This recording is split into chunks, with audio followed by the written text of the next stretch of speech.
For 5 years, I've been married to a man I barely recognize anymore. In the beginning, we were full of plans and promises, romantic dinners, holding hands, late-night talks. But slowly, everything faded. Now, I wake up beside someone who barely says good morning. It's like living with a polite stranger who shares my roof but not my life.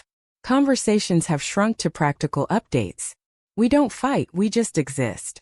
There's no affection, no intimacy. I can't even remember the last time he looked at me with desire or asked how I was really feeling. I tried everything. Lingerie, cooking his favorite meals, planning little getaways. He always had an excuse: work stress, being tired. We even went to counseling for a few weeks, but he shut down every time the therapist pushed him to open up.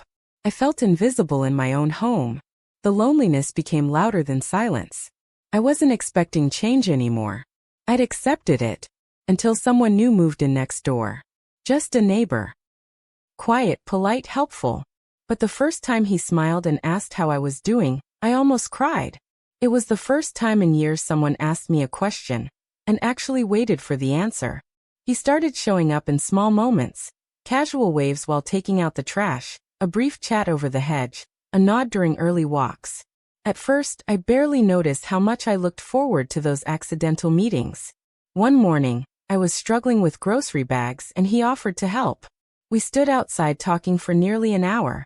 It wasn't flirty, it was easy, calm. He listened. Really listened. I found myself telling him things I hadn't told anyone, not even my husband. He never interrupted or changed the subject. He remembered little details: my favorite tea, the book I was reading, the kind of music I liked. It felt strange to be seen so clearly by someone who didn't know me anything. We started having coffee on my porch occasionally, just as neighbors, or so I told myself. I kept reminding myself there was no harm, no betrayal. But deep down, I knew I was treading dangerous ground. I caught myself dressing a little better on days I knew I'd see him. I laughed more around him. And at night, lying next to my husband, I stopped pretending I was happy. Because I wasn't. And I hadn't been for a long time.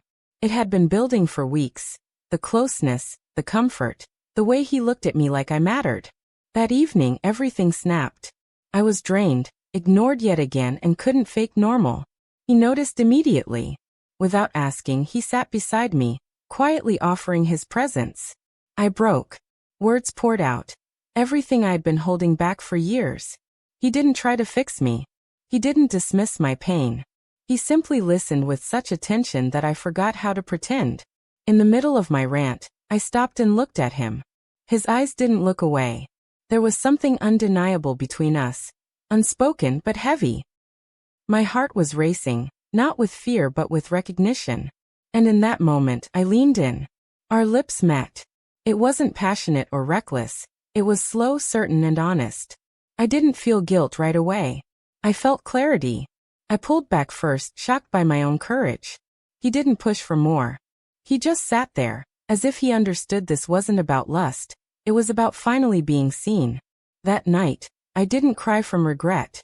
I cried because I realized I hadn't felt wanted, truly wanted, in 5 whole years.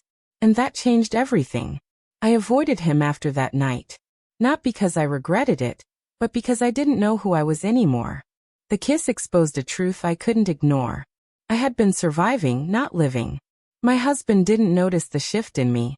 He didn't ask why I was quiet, didn't notice I'd stopped trying. One evening, I finally asked him, "Are you happy?" He shrugged, barely looking up from his phone. "We're fine." That was his answer.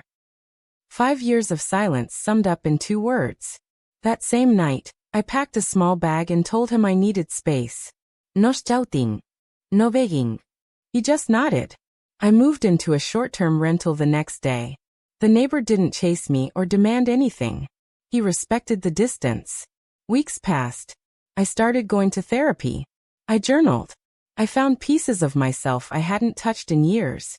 I met him for coffee again, not as a secret, not as an escape, but because I wanted to.